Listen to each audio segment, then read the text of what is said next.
Baiklah, Bapak Ibu semuanya, saya mulai. Bismillahirrahmanirrahim. Assalamualaikum warahmatullahi wabarakatuh.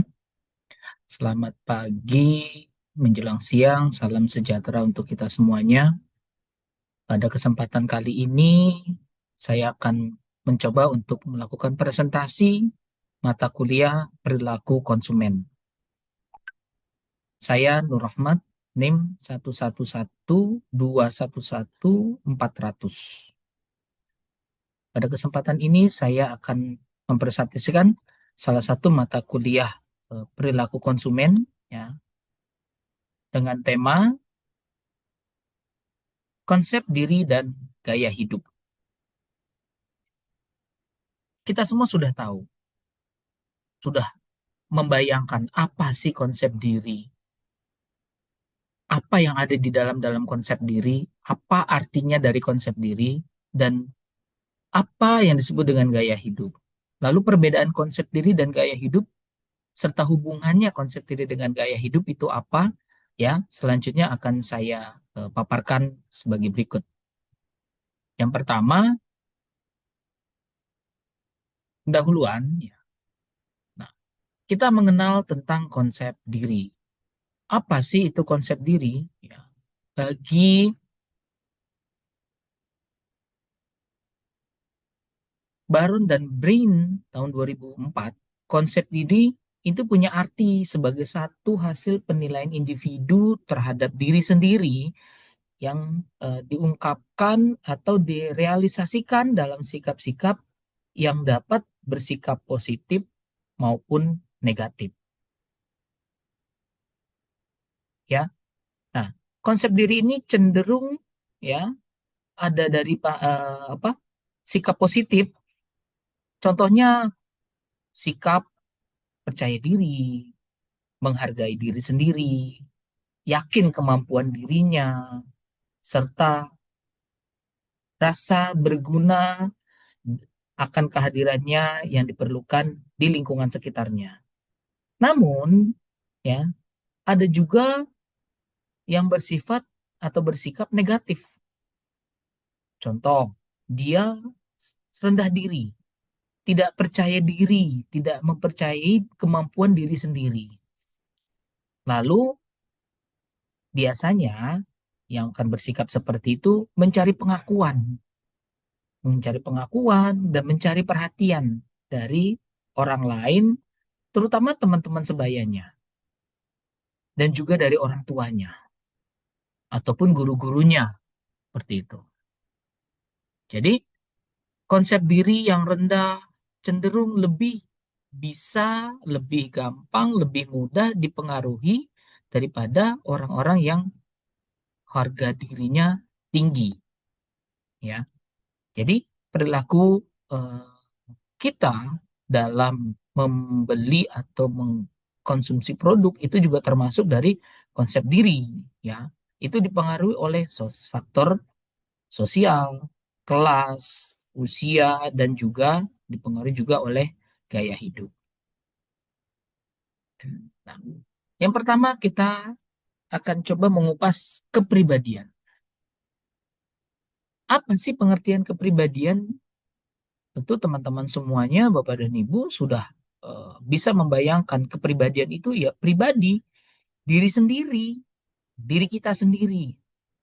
Namun Schiffman dan Kanuk tahun 2000 menjelaskan bahwa kepribadian merupakan suatu kesatuan yang bersifat kompleks, ya, dan dipengaruhi oleh faktor-faktor dari dalam maupun dari luar diri kita yang membedakan antara diri kita dan orang lain. Artinya apa? Kepribadian ini adalah cerminan diri kita. Mau apa kita, bagaimana sikap kita, itu kepribadian. Dan itu membedakan antara diri kita, jati diri kita, dan orang lain. Nah, ada beberapa faktor yang mempengaruhi dari kepribadian kita. Nah, ini contoh-contoh kepribadian kita, ya. Kepribadian kita itu kita coba lihat di mana sih kepribadian kita nih di dalam contoh-contoh kepribadian kita ini ada yang kepribadiannya sebagai penolong, ya, suka menolong orang lain, kemudian pengejar prestasi, ya, tidak puas dengan satu prestasi, dia akan mengejar prestasi yang baru lagi, yang lebih dari yang kemarin, dan juga kepribadian yang romantis, ya, romantis. Kemudian juga ada yang kepribadiannya sebagai seorang pengamat, ya.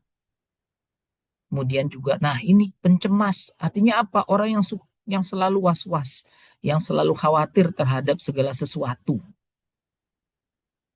Juga ada kepribadian sebagai petualang, ya. Dia ingin melihat atau mengeksplor apa yang ada di lingkungan sekitarnya.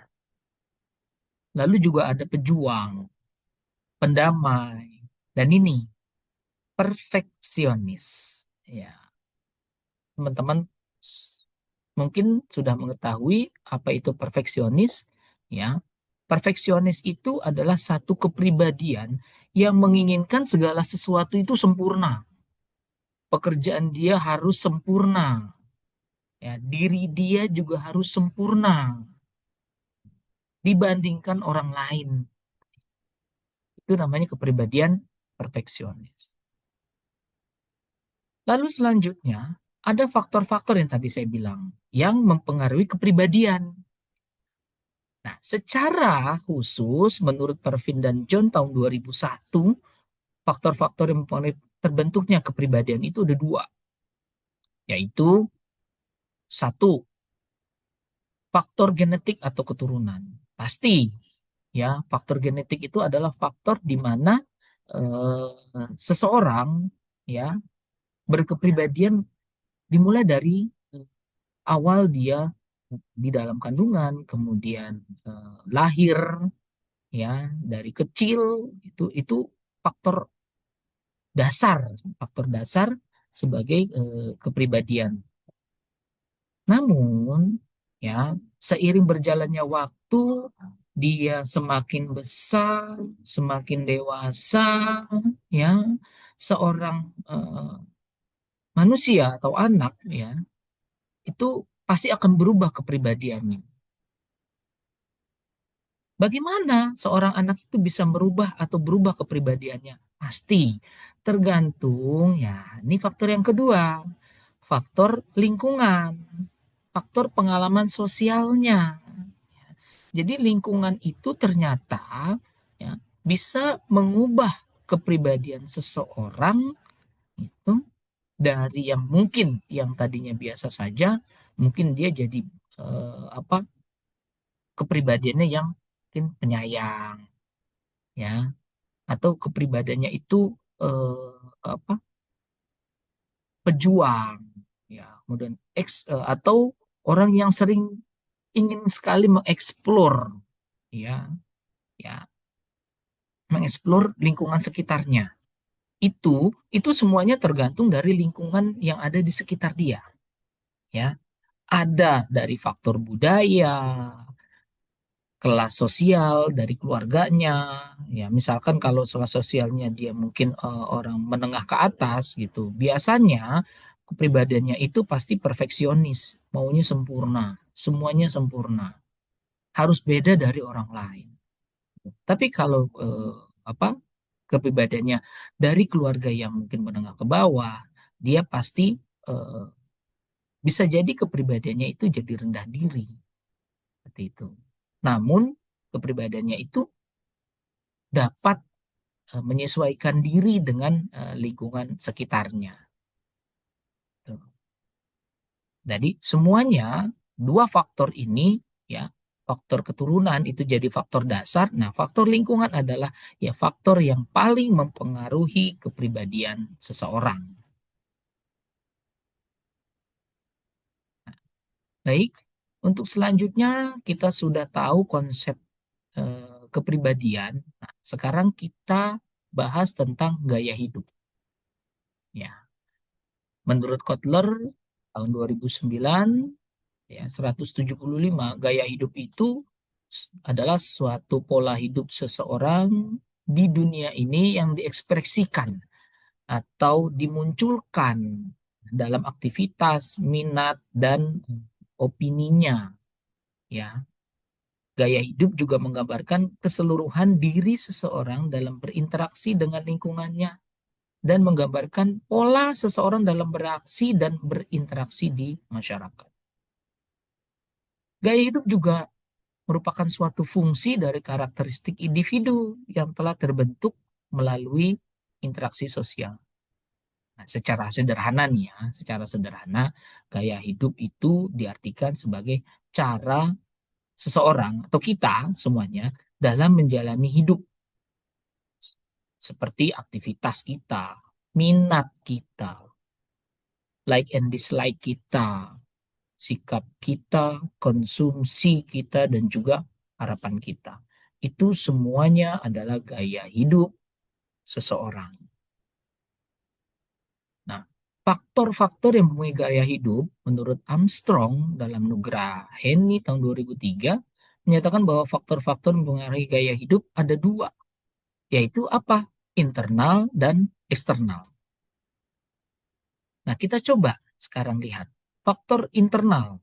Faktor internal itu ada dari sikap, pengalaman, kepribadian dia sendiri, motif, dan juga persepsi. Ya. Sikap, bagaimana dia bersikap di lingkungannya, bagaimana dia bersikap terhadap orang lain. Ya. Itu mempengaruhi gaya hidup. Pengalaman, pasti. Ya, pengalaman gak sebelum dia misalkan sebelum dia menjadi seorang mahasiswa atau masih pelajar, pengalamannya pasti akan berbeda dengan pada saat dia menjadi seorang mahasiswa. Dan itu pasti akan mengubah gaya hidupnya. Misalkan pada saat menjadi pelajar, dia mungkin hidupnya itu rumah, sekolah, itu saja.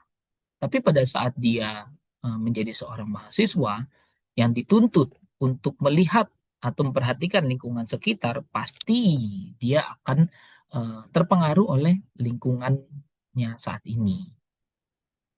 Lalu kepribadian, motif. Nah, apa motif dari dia ingin menjadi seorang mahasiswa?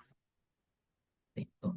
Apakah dia hanya ingin menambah pengetahuan atau bisa jadi ya seorang mahasiswa itu hanya ingin apa ya eh, mencari teman ya karena ketahui bahwa eh, mahasiswa itu atau di satu kampus atau universitas itu banyak orang dia hanya ingin mencari teman saja ya itu pasti akan mempengaruhi gaya hidup kalau dia ingin benar-benar ingin belajar di universitas pasti gaya hidupnya pasti akan mandiri, kemudian serius dalam mengerjakan tugas dalam perkuliahan. Tapi kalau dia hanya sekedar main, ingin mencari teman ya, ya sudah biasa saja. Ya. Tidak ada keinginan untuk maju, ya hanya sekedar aku masuk kelas selesai, nah, seperti itu. Lalu faktor selanjutnya adalah faktor eksternal, yaitu di luar diri. Ya, ada faktor keluarga, kelas sosial, kebudayaan, itu juga faktor-faktor yang mempengaruhi gaya hidup. Misalkan dari keluarga kita, keluarga yang daya hidupnya wah atau mewah. Nah, dia pasti eh, gaya hidupnya akan lebih dari yang lain. Ya, dia akan malu kalau gaya hidupnya biasa-biasa saja. Tapi kalau biasanya gaya hidupnya hanya sederhana, ya, dia tidak ingin gaya hidup bergaya hidup yang mewah. Dia pasti ya biasa-biasa saja, ya sederhana. Yang penting kebutuhan dia sehari-hari dapat terpenuhi. Lalu kelas sosial dan kebudayaan, kebudayaan di lingkungannya itu seperti apa, ya mungkin budaya di lingkungannya itu budaya-budaya agamis ya keagamaan gitu. Nah, pasti gaya hidupnya beda dengan apa gaya hidup yang teman-temannya itu mungkin hedonis ya, itu wah serba wah.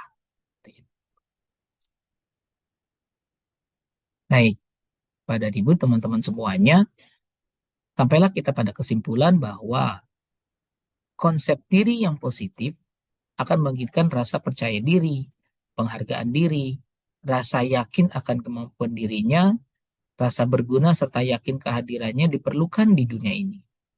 Individu yang memiliki harga diri rendah pasti akan cenderung merasa bahwa dirinya tidak mampu dan tidak berharga.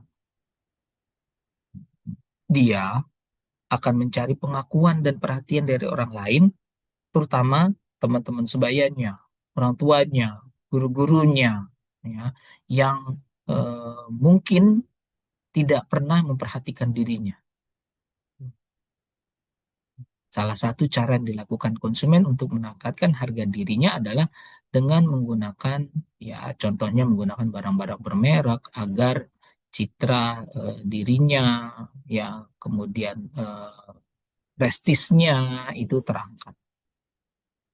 Yang kedua, masyarakat dengan konsep diri yang rendah juga akan cenderung lebih mudah dipengaruhi daripada orang-orang yang harga dirinya tinggi. Ya, jadi ini juga termasuk perilaku konsumen dalam membeli atau mengkonsumsi produk. Ya, selain dipengaruhi oleh faktor sosial, kelas, perbedaan usia, dan juga gender, juga dipengaruhi oleh gaya hidup masing-masing person.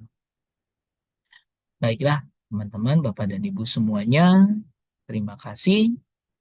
Demikianlah paparan yang bisa saya sampaikan. Mohon maaf atas segala kekurangan. Sampai bertemu lagi di lain kesempatan. Baik, Bapak Ibu semuanya, teman-teman, billahi taufiq wal hidayah. Wassalamualaikum warahmatullahi wabarakatuh. Terima kasih semuanya.